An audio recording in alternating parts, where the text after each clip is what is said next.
At the Trinidad and Tobago Electricity Commission, it is clear to us now that the intention of T&TEC is to close the workers' pension plan and reduce pension benefits to the workers. T&TEC have secretly conducted a manpower audit which is shrouded in secrecy, and they refuse to share the details with the union. Like the WASA workers, who are under the same Minister of Public Utilities, T&TEC's intention is simply to use this manpower audit to reduce the workforce and send workers home. Good day, Trinidad and Tobago. I am Ozzi Warwick, General Secretary of the Joint Trade Union Movement and Chief Education and Research Officer of the Oilfields Workers Trade Union. Now, you would have heard another excerpt from the Labor Day feature address delivered by President of the Joint Trade Union Movement, Comrade Ansel Roger. And it was, of course, an address that dealt with many issues, but you would have just heard one of those issues being the issues facing T&TEC workers. Well, we have here with me one of the OWTU vice presidents responsible for T&TEC, Comrade Marcus Cordner. Good day, Comrade Cordner. Good day, Comrade Ozzi. Thank you very much. How are you? Not too bad, not too bad. Okay, so you would have heard the excerpt from Comrade Roger speaking to two really critical issues at T&TEC, right? One had to do with the pension plan, and the other one has to do with a secret audit. So can you just bring a little clarity in terms of the pension plan? What are the concerns with the pension plan, T&TEC? Well, as we know, T&TEC pensions plan has been one of the best in the country over the years, but of late, the plan has found itself in a position due to a number of contributing factors, where the union and the management needs to work together and information from both sides needs to be passed on in a timely fashion. However, we have experienced diminished contributions due to attrition and early retirement, right? Now, the management has failed to make permanent employments. Now, these here are like corrective measures, has failed to make permanent employments, filling of vacancies, making up the shortfall as per the trust deed and rules, which governs the pension plan. So there are a number of factors that the management fails to put in place, and that leaves us in a very, very, very poor position as union and workers. Yeah, and I could understand why workers will be extremely concerned, because this is your pension you're talking about. And the fact is that you as the worker have been making your contributions, but actions being taken by the management that they're threatening now, those actions that is, are now a threat to the pension plan. So what is clear from what you're saying is that T&TEC pension plan, which is one of the largest pension plans, one of the largest repository of social wealth owned by workers, that plan now is being threatened by the actions and even inactions of the T&TEC management.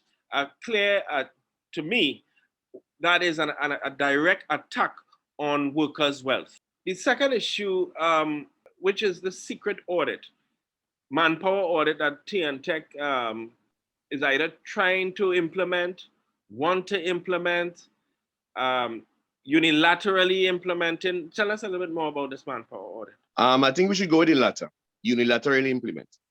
Right now, the union was approached with this process, right? And however, though requested, we were never able to access full disclosure of this audit, right? There are several concerns with this said audit, such as loss of jobs, right? Reduction in staff, job loss. Now, the data collection and methodology of this audit are inaccurate, right? And therefore the entire audit is compromised.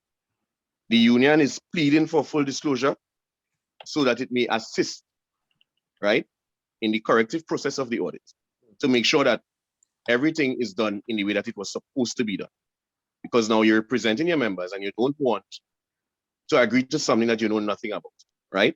Now, after numerous attempts and numerous requests to get this full disclosure of this audit, the union was left with no choice but to file an industrial relation offense at the industrial court, which is due for hearing in November of 2020. I mean, this manpower audit, from what you're saying, because there isn't disclosure, then there would be a lot of mistrust. So that must be creating a lot of anxiety amongst the workforce. I would say that because there are questions that are being asked that one cannot honestly answer. And several changes are being made within the company. And you would hear a manager tell you, this is as a result of the manpower audit. But how can we know if that is true or if it's not true? Since that we don't have the information to cross-reference such. So it may just be somebody doing what they want in another state entity. Yeah. Thank you very much, Comrade Cordner, for sort of bringing to light a little bit more what Comrade Roger would have mentioned on the Labor Day platform about the T&TEC pension plan, as well as the secret manpower audit. And I say secret because it, and Comrade Roger is correct. It is secret because you're not disclosing, or you're giving part piecemeal. And what is even worse is that you're saying that you're implementing on the basis of the so-called manpower audit that nobody has really seen. Okay. I would like to ask you, what would be, sort of your closing thoughts, and having reflected on the Labor Day feature address? Well, what I can say is that the workers are prepared to fight for what belongs to them.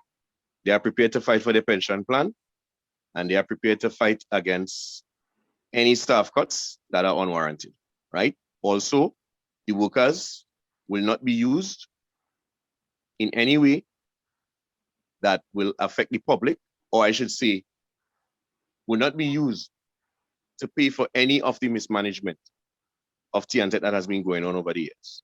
Managers have to own their faults, and so the workers as well. We will not be used. We will not be used as any scapegoat for anybody's problems. No.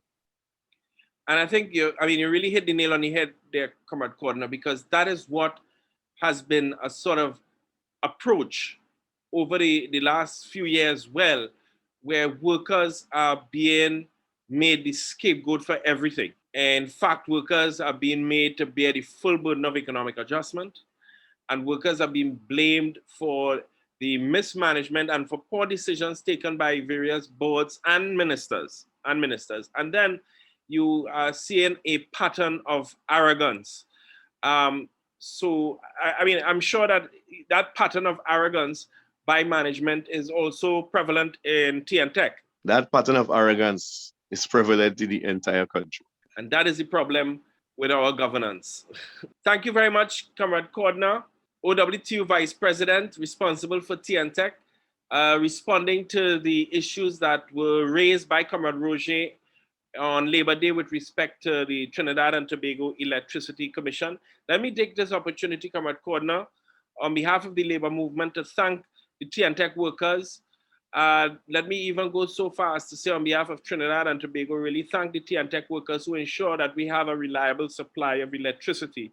Because with all the mismanagement and all the poor decisions that are being taken within that state enterprise, every citizen can always say that they can enjoy a reliable supply of electricity, and that's because the workers of T&TEC, night and day, in all of the rain, sun, however the weather is, to ensure that when we flip our lights, we have light. Well, one of the things that you must be sure to mention is that T&TEC is a family, and family looks out for each other, right? And all these workers care about the people they serve. It's not just about the job. They care about the humanitarian part of the job. You go all out for the customers, all out, all out, all out. And I think that's a good way to end this interview, reassuring the public that the T&TEC workers has always been and always will go all out for the public. Thank you very much, Comrade Cordner.